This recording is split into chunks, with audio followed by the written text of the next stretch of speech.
शेजारच्या गावात एक बलाढ्य सावकार मरण पावल्याची बातमी ऐकून भीमानं ताडकन उडी मारली. त्याला समाधानाचं भरतं आलं. त्याला त्या मेलेल्या सावकाराची ओढ लागली होती. त्याचा आत्मा कित्येक वेळा गावच्या स्मशानात जाऊन परत चिंचेखाली येत होता. भीमा पुन्हा पुन्हा सूर्याकडे पाहत होता. त्याला आता अंधाराची गरज होती, म्हणून तो चुळबुळत होता. त्याची लाडकी लेक नाबदा जवळच खेळत होती. बायको घरात भाकरी थापत होती. भीमा अंगापिंडानं जबरा होता. लाल रंगाचा मोठा पटका, पिवळे धोतर, जाड कापडाची पैरण असा त्याचा सातारी पोशाख होता. तो पहिलवानासारखा दिसे. त्याचं प्रचंड मस्तक, रुंद गर्दन, दाट भुवया, पल्लेदार मिशा, रुंद पण तापट चेहरा कित्येक दादांना हुडहुडीच भरत असे. भीमाचं गाव दूर वारणेच्या काठी होतं. रेड्याचं बळ असूनही पोट भरत नाही म्हणून तो मुंबईला आला होता. मुंबईत येऊन त्यानं काम मिळावं म्हणून सारी मुंबई पालथी घातली होती, पण त्याला काम मिळालं नव्हतं. आपणाला काम मिळावं, आपण कामगार व्हावं, पगार आणावा, बायकोला पुतळ्यांची माळ करावी अशी कित्येक स्वप्न फाटून भीमा निराश होऊन त्या उपनगरात जंगलात आला होता. मुंबईत सर्व आहे, पण काम आणि निवारा या दोन गोष्टी नाहीत, यामुळे त्याला मुंबईचा राग आला होता. आणि त्या उपनगरात येताच शेजारच्या डोंगरात एका खाणीत त्याला कामही मिळालं होतं. जंगलात काम आणि निवारा मिळताच भीमाला आनंद झाला. आपलं रेड्याचं बळ घेऊन तो डोंगराला जणू टक्करच देत होता. त्यानं टिकाव घेताच डोंगर मागं सरकत होता. त्यानं सुटकी उचलताच काळे पाषाण तोंड पसरत होते. त्यामुळे कंत्राटदार त्याच्यावर खुश होता आणि भीमाही संतुष्ट होता. परंतु 6च महिन्यात ती खाण बंद पडली आणि भीमावर बेकारीची कुऱ्हाड कोसळली. तो एका सकाळी कामावर रुजू झाला आणि लगेच त्याला समजले की आजपासून खाण बंद झाली. आपलं काम सुटलं ही वार्ता ऐकून भीमा भांबावला. उपासमार त्याच्यापुढे नाचू लागली. क्षणात तो विवंचनेच्या डोहात बुडाला.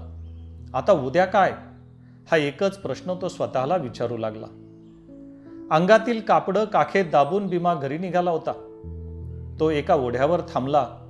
त्यानं तिथं आंघोळ केली आणि उद्विग्न मनस्थितीत तो घराकडे फिरला. तोच त्याची नजर एका राखेच्या ढिगावर स्थिरावली. ती राख मढ्याची होती. जळकी हाडं सर्वत्र पसरली होती.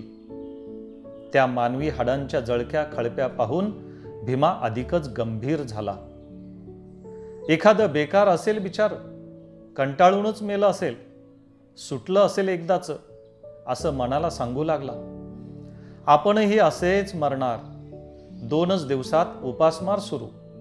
मग नाबदा रडत बसेल, बायको मलूल होईल आणि आपण काहीच करू शकणार नाही.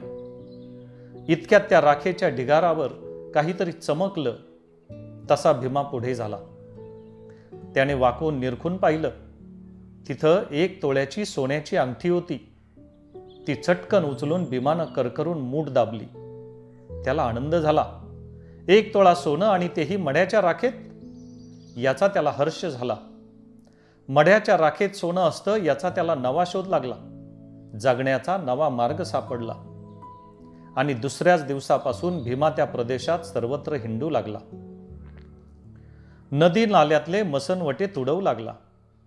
प्रेतांची राख जमवून ती चाळणीनं चाळू लागला आणि रोज त्या राखेतून सोन्याचे कण काढू लागला. बाळी, मुदी, नद, पुतळी, वाळा असे काही ना काही घेऊन रोज येऊ लागला. भीमाचा हा नवा उद्योग जोरात सुरू होता. तो निर्भय होऊन राख चाळीत होता. अग्नीच्या दाबानं प्रेताच्या अंगावरचं सोनं वितळून त्याच्या हाडात जातं याचा त्यानं ठाव घेतला. जळकी हाडं चेचून तो त्यातून सोन्याचे कण काढी, कवट्या फोडी, मनगट कुटी आणि सोनं मिळवी. संध्याकाळी तो कुर्ल्याला जाऊन ते सोनं विकून रोख रक्कम मोजून घेई आणि घरी येतेवेळी नाबदासाठी खजूर घेई. त्याचा तो धंदा अखंड चालला होता. भीमा प्रेताची राख चाळून जगत होता. त्यामुळे जगणे आणि मरणे यातील अंतरच त्याला कळेनासे झाले होते. ज्या राखेत सोनं असेल ती राख श्रीमंताची आणि सोनं नसेल ती गरिबाची, अशी त्याची ठाम समजूत झाली होती. मरावं तर श्रीमंतानं आणि जगावं तर गरिबानं मरूच नये, असा त्याचा दावा होता. अवमानित पामराला जगण्याचा आणि मरण्याचा मुळीच अधिकार नाही, असे तो शेजाऱ्यांना दरडावून सांगत होता. तो मरते समयी तोळाभर सोनं दाढेत घेऊन मरतो, तो भाग्यवान असतो, असं त्याचं मत होतं. तो रात्रंदिवस मसनवटी धुंडाळीत होता. मढ हे त्याच्या जीवनाचं साधन झालं होतं. त्याचं जीवन मढ्याशी एकरूप झालं होतं. याच दरम्यान त्या भागात अनेक चमत्कार घडत होते. पुरलेली मढी बाहेर पडत होती. एका सावकाराच्या तरुण सुनेचं प्रेत तर स्मशानातून नदीवर येऊन पडलं होतं आणि त्या प्रकारामुळे कित्येक लोक भयभीत झाले होते. अलीकडे मढी नदीपर्यंत कशी जातात याचं त्यांना नवल वाटत होतं. कोणीतरी प्रेत उकरून काढीत असावा असा संशय घेऊन पोलीस खातं पाळतीवर होतं. पण मढ्यावर पाळत करणं तितकं सोपं नव्हतं. सूर्य मावळला, सर्वत्र अंधार पसरला. भीमाच्या बायकोनं भीमाला जेवण वाढलं तेव्हा तो गंभीर होऊन जेवू लागला. आज हा कुठंतरी जाणार हे लक्षात येऊन ती हळूच म्हणाली, आज कुठं जाणार वाटतं? मला वाटतं हे काम नको आम्हाला. कुठंतरी दुसरं काम करा. मढ्याची राख, सोनं, संसार हे सारंच विपरीत आहे. लोक नावं ठेवतात. तू बोलू नको. तिचं बोलणं ऐकून भीमानं मन दुखावलं. तो चिडक्या स्वरात म्हणाला, मी काहीही करीन, त्यांचं काय जातं? माझी चूल बंद झाल्यावर कोण पेटवणार आहे का? तसं नव्हे. नवऱ्याचा तो उग्र चेहरा पाहून ती हळूच म्हणाली, भूतासारखं हे हिंडणं चांगलं नाही. मला भीती वाटते म्हणून म्हणते. मसनवाट्यात भूतं असतात असं तुला कोणी सांगितलं? अगं, ही मुंबई एक भूतांचा बाजार आहे. खरी भूतं घरात राहतात आणि मेलेली त्या मसनवाट्यात पुसतात. भूतांची पैदास गावात होते, रानात नाही. त्याचं हे बोलणं ऐकून ती गप्प झाली आणि भीमानं निघण्याची तयारी केली. तो गुरकून म्हणाला, मुंबई चालून मला काम मिळालं नाही, पण मड्याची राख चाळून सोनं मिळालं. डोंगर फोडला तेव्हा 2 रुपये दिले मला, पण आता सहज ती राख मला 10 रुपये देते. असं म्हणून तो घराबाहेर पडला. तेव्हा बरीच रात्र झाली होती. सर्वत्र निशब्द शांतता नांदत होती आणि भीमा निघाला होता. तो अंधारातून निघाला होता. त्यानं डोक्याला टापर बांधली होती, वर पोत्याची खोळ घेतली होती आणि कंबर बांधली होती. काखेत एक आणीदार पहार घेऊन तो ढेंगा टाकीत होता. त्याच्या सभोवती घोर अंधार थैमान घालीत होतं. त्याला कसलीही भीती वाटत नव्हती. सकाळी एक लुगडं, एक परकर, पोलका, खजूर एवढाच विचार तो करीत होता. वातावरण घुमत होतं, क्षणोक्षणी गंभीर होत होतं. मध्येच एखादं कोल्ह्याचं टोळकं हुकी देऊन पळत होतं. एखादा साप सळसळ वाट सोडून जात होता. कानोसा घेत भीमा त्या गावाच्या जवळ आला. त्यानं खाली बसून दूर पाहिलं. गावात सामसूम झाली होती. अधूनमधून कोणीतरी खाकरत होतं. एखादा देवा डोळे मिचकावीत होता. परिस्थिती अनुकूल आहे असं पाहून भीमाला आनंद झाला आणि तो चटकन स्मशानात शिरून आजच्या सावकाराची नवी गोर शोधू लागला. फुटकी गाडगी मोडक्या किरड्या बाजूला सारीत ह्या गोरीवरून त्या गोरीवर तो उड्या मारीत निघाला. प्रत्येक ढेपणीसाठी जाऊन काडी उडून पाहू लागला. एका रांगेनं तो नीर काढीत निघाला होता. आकाशात ढगांनी गर्दी केली होती, त्यामुळे अंधार अधिकच काळा झाला होता. पण एकाएकी वीज उठली होती. ती ढगाच्या कप्प्यात नाचत होती. पाऊस पडण्याचा संभव वाढला होता, त्यामुळे भीमा घाबरला होता. पाऊस पडला की नवी गोर सापडणार नाही याची त्याला चिंता पडली होती. म्हणून तो चपळाई करत होता. त्याला घाम फुटला होता नि तो भान हरपलाही होता. मध्यरात्रीपर्यंत त्यानं सारं स्मशान चाळलं. या टोकापासून त्या टोकाला तो जाऊन पोहोचला आणि भयचकित होऊन मटकन बसला. वारा भरभरत होता. मोडक्या किरडीच्या जुन्या झावळ्या फडफडत होत्या. कोणीतरी दात खात होतं, कोणीतरी गुरगुरत होतं, मुसमुसत होतं आणि माती उकरीत होतं. त्याला नवल वाटलं. तो पुढे सरकला. तोच सर्व काही शांत झालं.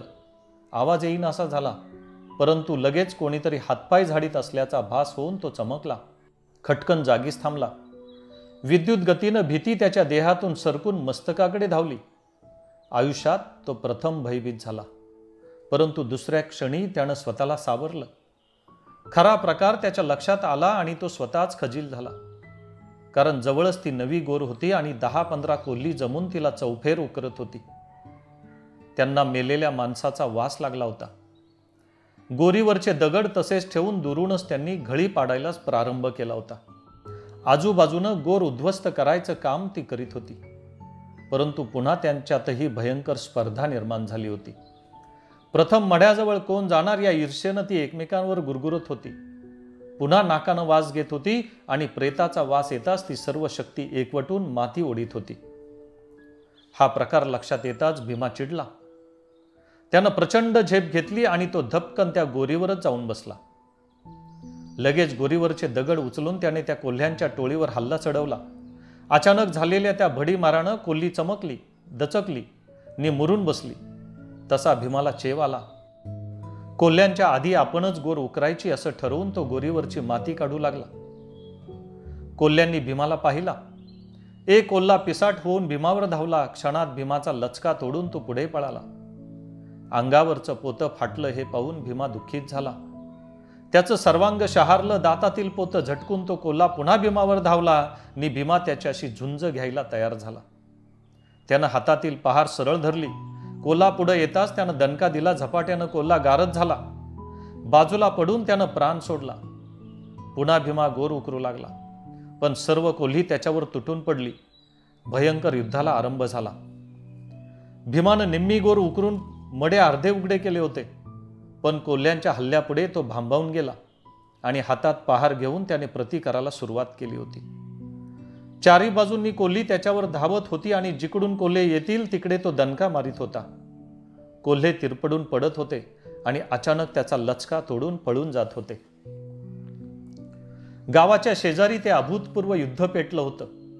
कुंतीपुत्र भीमाचं नाव धारण करणारा तो आधुनिक भीम कोल्ह्याशी लढत होता. उद्याच्या अन्नासाठी, मड्यासाठी आपली सर्व शक्ती पणाला लावून लढत होता. पशु आणि मानव यांच्यात मृतदेहासाठी दारुण रण पेटलं होतं.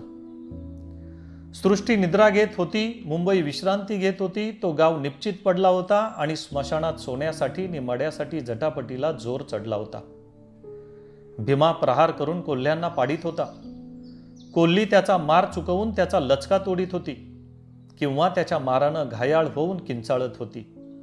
भीमा लचका तुटताच विवळत होता, शिव्या देत होता. शिव्या, मार, गुरगुरणे, किंचाळणे यामुळे ते स्मशान थरारले होते.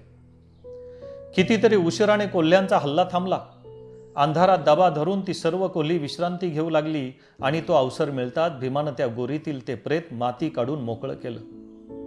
तोंडावरचा घाम पुसून टाकला आणि तो त्या गोरीत तोच पुन्हा कोल्ही तुटून पडली आणि पुन्हा हाणामारीला सुरुवात झाली.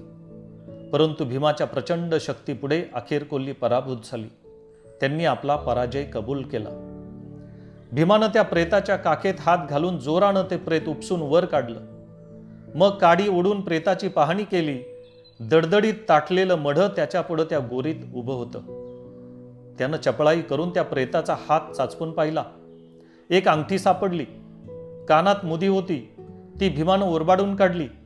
नंतर त्याला आठवण झाली की प्रेताच्या तोंडात नक्की सोनं असणार. त्यानं तोंडात बोटं घातली, पण प्रेताची दातखिळी घट्ट बसली होती. क्षणात त्यानं आपली पहार प्रेताच्या जबड्यात घालून त्याची बचाळी उचकटली. एका बाजूनं ती पहार जबड्यात घालून दुसऱ्या बाजूनं आपली बोटं त्या प्रेताच्या तोंडात घातली आणि त्याच वेळी दबा धरून बसलेल्या कोल्ह्यांनी कोल्हेकुई केली. सर्वांनी हुकी देऊन पळ काढला, पण त्याच्या त्या ओरडण्यानं गावातील कुत्री जागी झाली. कुत्र्यांनी गाव जागा केला. अरे कोल्ह्यांनी प्रेत खाल्लं चला, असं कोणीतरी ओरडलं आणि ते ऐकून भीमा घाबरला. त्यानं प्रेताच्या तोंडातून एक अंगठी काढून खिशात टाकली आणि घाईघाईनं पुन्हा डाव्या हाताची बोटं प्रेताच्या दाढेत घालून सर्व कोपरे चाचपून पाहिलं आणि बोटं काढून नंतर प्रहार करण्याऐवजी प्रथम त्यानं पहारच काढली. खटकन त्याची बोटं प्रेताच्या दातात अडकली. अडकीत त्यात सुपारी सापडावी तशी सापडली. भयंकर कळ त्याच्या अंगात वळवळली आणि त्याच वेळी गावाकडून कंदील घेऊन माणसे येत असलेली दिसली. तसा भीमा भयभीत झाला. त्याच्याकडेच येणारी माणसं पाहून तो अधिकच चिडला. त्यानं हातातील लोखंड प्रेताच्या टाळूवर जोराने मारले आणि त्या दणक्यानं त्याची बोटं अधिकच अडकली. प्रेताचे दात बोटात रुतले. त्याच्या अंगात मुंग्या उठल्या. हेच खरं भूत, हे आज आपणाला पकडून देणार. लोक येऊन त्या प्रेतासाठी मला ठार करतील, नाहीतर मार मारून पोलिसांच्या हवाली करतील असं वाटून भीमा अगतिक झाला. वैतागला, निर्भान झाला. सर्व शक्ती एकवटून तो प्रेतावर प्रहार करू लागला. सोड मला, तो जोराने ओरडला. गावकरी जवळ येत होते. भीमा अडकला होता. मग त्यानं विचार केला आणि नंतर पहार त्या प्रेताच्या जबड्यात घातली आणि मग हळूच बोटं ओढून काढली. तेव्हा ती कातरली होती, फक्त चामडीला चिकटून लोंबत होती. ती तशीच मुठीत घेऊन त्यानं पळ काढला. भयंकर कळ अंगात येऊन तो पळत होता. तो घरी आला होता तेव्हा त्याला भयंकर ताप भरला होता. त्याची ती स्थिती पाहून घरात रडारड सुरू झाली. डॉक्टरने भीमाची ती 2 बोटं कापून काढली आणि त्याच दिवशी खाणीचं काम पुन्हा सुरू झाल्याची बातमी आली. ती ऐकून हत्तीसारखा भीमा लहान मुलाप्रमाणे रडू लागला. डोंगर फोडणारी ती 2 बोटं तो स्मशानातील सोन्यासाठी गमावून बसला होता. कायमची, अगदी कायमची सोन्यासाठी ती 2 बोटं तो गमावून बसला होता.